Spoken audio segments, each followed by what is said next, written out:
tayo eh. No, wait.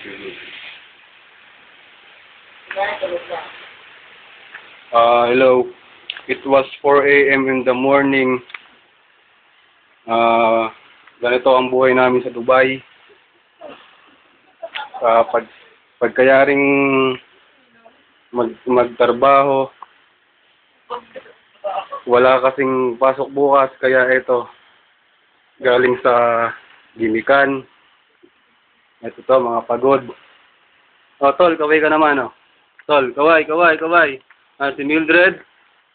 And si Tol. Kaway naman yung konti, oh. Padadala natin ito sa Pilipinas. And ito, napadaya na ng inom. Ayan, tingnan mo nangyari sa buhay. Ay, ito, may pasok pa ito bukas. Kailangan mag-overtime, eh. Kailangan kumita ng, para may maipadala sa Pinas. Ayan. Ganito lang ang buhay namin sa Dubai. Wala kasing pasok bukas. Kaya nag-good time ngayong araw na to. Butin mo ka sa akin.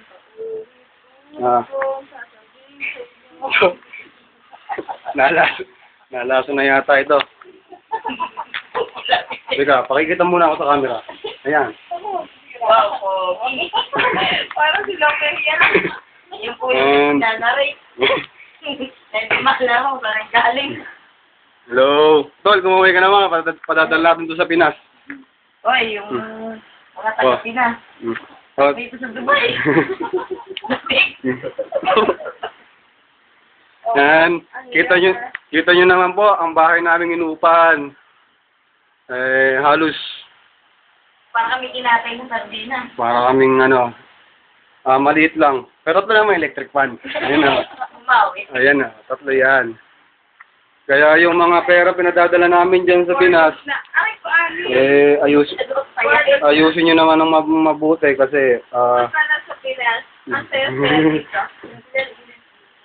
And, teka, ako muna. Ako nagbibideo eh. Sige, kaya ba yan? Maganda-ganda dito may paapa. Oras kasi ng pahinga, kaya ngayon ay, teka, titignan mo yung sarili ko sa salamin. Pogi.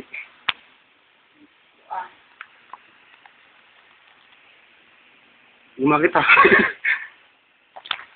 Ito, kailangan pa mag-overtime nito bukas eh. May pamilyang binubuhay. Pare. 10 na anak niya, no? Uy. 10 na anak niya. Ganito lang po ang buhay namin sa Dubai. Kaya may yung buhay na nadadala namin diyang mga pera, ayusin nyo lang. Baka itongit nyo lang ng itongit. And, teka muna.